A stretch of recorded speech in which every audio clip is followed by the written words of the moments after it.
Good evening, YouTubers. Welcome back in to another round of Astros Recap. David Artis back here once again.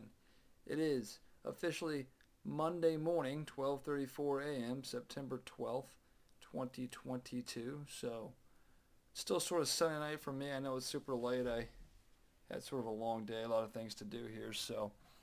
Um, but another week is wrapped up for the Astros. They are officially had a good week, 4-2. I always just win the series, which is what they did. 2-3, 2-3. Finally wrapped up their season series against the Rangers and the Angels. Those are officially wrapped up. So we got a few more games with Oakland to wrap up our divisional play for the year. Talked earlier about how 12-7 was their record against Seattle. I just did some math. Not 100% sure. I think I'm right on this, but they went 13-6 against the Angels. There are 19 games there, and then 14-5 against the Rangers. So the Astros have feasted off their divisional opponents with their good play the last 5 or 6 years. Another good. I mean, they got to play Oakland. Oakland, the only team they've been swept by all year was the Oakland A's. So they got to play them for quick sketch. I think only three more games. Yeah, or four more games, which will be actually coming up Thursday through Sunday this coming week. So that'll wrap things up there. But all in all, good. The Astros. Right now we're in mid September. We're getting to mid September here in just a few days. So it's like, I'm ready for playoff baseball at this point. Astros are 90-50. They lead their division here by, see if I can do this here, 11 games. And they have the number one seed in the AL by like 5.5 games. So, I won't say that, the number one seed is wrapped up, but it's pretty close if we could just, win our series going out here. I know they're starting to talk about magic numbers. In fact, the Dodgers today were the first team to officially clinch a playoff berth. But the division is on lockdown. The number one seed is in pretty good hands as well. So the Astros should go into the playoffs with home field throughout. You can't be in a better position. Even the Astros' best years, they've always been the second best in the AL. I think back to 2017, the Indians had the best record in the AL. The Astros were the number 2 seed. 2018, it was the Red Sox had the best record, and the Astros were the 2 seed that year as well. 19, they were the best. They were the best team. They had the best record. 107 wins, kind of hard to top. 2020, obviously the COVID year, and then 2021 last year. The Astros were second best, I want to say. Trying to think who was the best though. The best would have been the best was the Tampa Bay Rays. But the Astros were the second best. Yeah. And the Rays got knocked out in the first round. Anyway, the Astros, even their best years, they haven't been the best team in their own league, but this year it looks like they will be. It's funny because I just think about last year. I know I'm sort of getting off, our week and recapping the week here, but just a few things. Last year, after the season ended, after they lost in the World Series, they're losing Correa. Verlander was coming back, but we didn't know what we'd get there. Well, we didn't know he was coming back, actually. But I remember sitting here saying, I think the team could be better going into this year, which sounded crazy at the time just because Correa was on his way out. We had no idea whether Verlander was staying. You had just lost the World Series. It looked like the team was only going to get worse, but they didn't even solve the shortstop position. Jeremy Pena is the guy, and he was, a top prospect, I guess, at the time, but that wasn't like, it's hard to replace Correa, but we sit here, and here they are with the best record they've had through 130 games or 140 games. At 90-50. I'd sign up for that every day of the week if you told me that through 140 games we'd win 90. So, but here we are. Astros, they're going to win 100 games. We'll see what they end up with. I'm thinking 103, 105 range would be my guess. interesting to see once they do wrap things up how often they play their regulars. I imagine they're not going to be putting their best lineup out there, so they might not even might not be trying big time for a lot of the games the last week or two. We'll wait and see for that. But yeah, if I go just through the week here, I like to stick to talking points more so than just going through each game. So we're gonna try to focus on that more so here. So, but yeah, you played Texas for 3. You won the first and third games in the series. Did the same thing against the Angels. Um, Monday was the debut, first ever Major League debut for Hunter Brown, who was fantastic.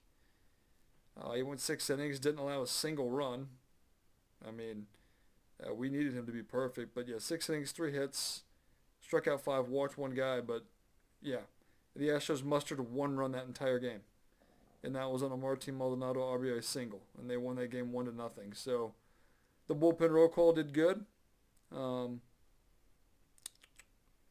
I never click on the right thing here, but we needed 3 innings over a bullpen, and they went Abreu, who's been phenomenal, especially since the All-Star break. That dude's been nails. But Abreu's been great. Got through his inning, 2 strikeouts. Hector Neris got through the 8th, 2 strikeouts. And then Montero, who's been sort of the fill-in closer, got his 12th save. Now, Presley is officially back. I think he got back on Saturday, I want to say. Or it might have been Friday. I think it was Friday. But he's back, and he's the closer again. So it deepens the bullpen a little bit. But 1-0. They lose Tuesday. They were down 3-0. Were able to tie it, but they did not win that game. So they lost that 4-3. And in the same scenario Wednesday, but they were able to overcome the 3-0, trailing 3-0. Came back to win that one 4-3. They actually won Wednesday on a walk-off wild pitch, which was kind of crazy. Friday they beat LA 4-3. A lot of these games were sort of like the Astros played okay, not their best baseball, but they were just squeaking by. It felt like a lot of close games. But yeah, and McCullers has been good. I got to give credit where credit is due. I bashed on McCullers numerous times because of the injury that seems to never heal with him. But since joining the rotation, he's the 2.20 ERA. He's 3-1. He got through 7 innings. That's not usually what he does, but it was good. Mike Trout hit a home run early. This is the Friday game, by the way. So this was in the 6th inning, so it was scoreless through 5, and then Pena got us on the board with a solo shot, and then Chas McCormick, another guy I don't like, but he hit a 2-run home run. They got an RBI walk. Presley did allow 1 in the 9th, but we held on to win that 4-3. Now, the Saturday game was a pretty ugly game. I think with Ohtani, every time he pitches, the Astros don't. Ohtani has shut down the Astros this year, pitching-wise. Now, the Astros beat him. They didn't beat him specifically, but they won the game he pitched in opening day. They haven't won a game he's pitched in since that point. So, you just look at the numbers of Ohtani here on Saturday just real quick here. 6 innings. Actually 5. Hold on. 5 innings. He actually left with an apparent injury, I believe. But 6 hits, 1 earned run, struck out 7, walked 2. But they put up 6 runs. Trout homered again. I think Ohtani, he might have homered as well. But that was not a good game offensively. Pitching-wise, let's see here. Urquidy wasn't very good today. Or on Saturday, I should say. He's been good a good chunk of the year. But 6 earned runs in 5 innings, 10 hits. Got the loss, 13-6, 3.75 ERA. The bullpen was good. Martinez got 2 innings, 2 solid innings. Will Smith finally got the ERA under 4 for Will Smith. So Will Smith, who also pitched today, Phil Maton got the final 9th inning there. His ERA is finally under 4 as well. But Will Smith, the guy I want to talk about, but I'm going to wait since he pitched today. Offense broke out. I'll be quite honest with you. I didn't watch a whole lot of today's game at all. I was totally invested in football today. But I do know the big sort of hit was the Bregman grand slam. The Astros fell down early. Luis Garcia wasn't very good. We know Luis Garcia had a good start last Saturday in Anaheim, but the offense didn't show up again. That was Ohtani pitching, but that was the case there. But they get 4 early runs, and it wasn't looking good early, and then the offense broke out at a big 5-run third. That included the big Alex Bregman grand slam. Mauricio Dubon hit a solo home run before that. Don't usually see that. That's his 5th of the year, maybe 3rd with the Astros, something like that. Mancini had a big 3-run home run as well, so we were opening it up at that point. Scored a run on a wild pitch. Alvarez finally, that's his first home run, it feels like, in at least like a month and a half for Alvarez. But yeah, I got that, and then Tucker hit a 2-run shot, and yeah, that was about it. So a lot of home runs today for the Astros. Garcia, who wasn't good, but I still think he got the win. All he had to do was go 5 innings because the offense broke out, but so he did get the win, 12-8. But 8 hits, 3 earned runs, not terrible, but not quality. You got to get through 6 to do that.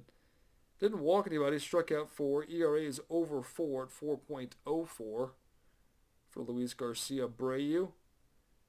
Scoreless inning once again. Did give up a hit and walked a batter, so he wasn't as dominant as he had been, but still scoreless. 1.84 ERA for Brian Abreu.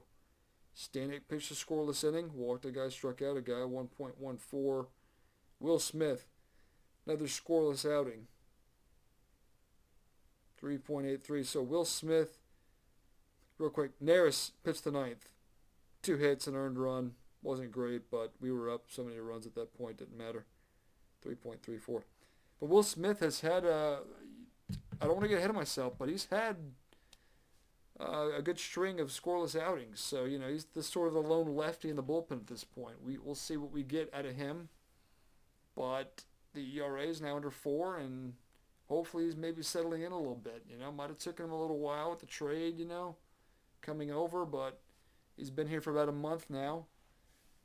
Well, more than a month, and hopefully he's settling in as a reliever we can trust, which wasn't the case his first, 5, 6, 7 outings it was. So, but he's been scoreless, so, and he's used quite a bit. Dusty likes to go to him. So, but yeah, all in all, good week. I'm not going to really go too much deeper into things here.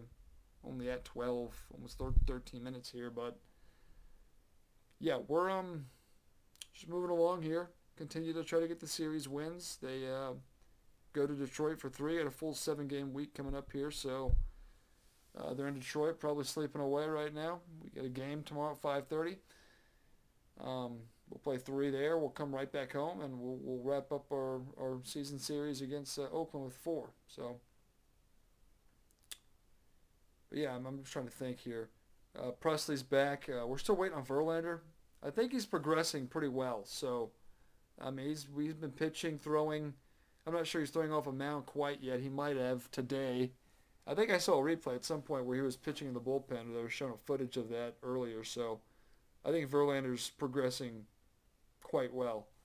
But you just moved basically Javier back into the rotation, which you got 6 or 7 deep starters. If one guy goes down, I mean, God forbid, but if that were to happen, we just slide basically another guy to the rotation. So, and now they added Hunter Brown, who's going to get the start tomorrow. So I'm curious to see what he does in his second outing. But Hunter Brown could be a weapon that they, postseason. He was their top pitching prospect. Obviously, rosters have expanded with the September call-ups. So I haven't really trying to think. I mean, like David Hensley's a guy. We'll see here. We're probably going to see a lot of players that we're not used to seeing at the Major League roster coming up here, but we'll wait and see. But yeah, I'm going to keep this one. I want to keep my podcast at about 15 minutes. Is sort of the goal, or at least it should be. So we'll wrap things up there. Injury front, yeah, we're waiting on Verlander. One guy we forget to mention, Aledmys Diaz. A guy that we forgot, well, at least I did. I forgot he was injured. He's one of the guys that's sort of a utility, but he should be coming back in mid-September, so that's another wait and see. But Obviously, he's a corner outfield option, can play anywhere in the infield. He sort of does what Dubon does. Doesn't play center field though, but your outfield positions are sort of interchangeable, eliminating Kyle Tucker, who plays strictly right field. But you think about, you got people like Mancini, Diaz, Alvarez, Dubon that can play left field. Dubon can also play center field, and then center you got like McCormick. McCormick.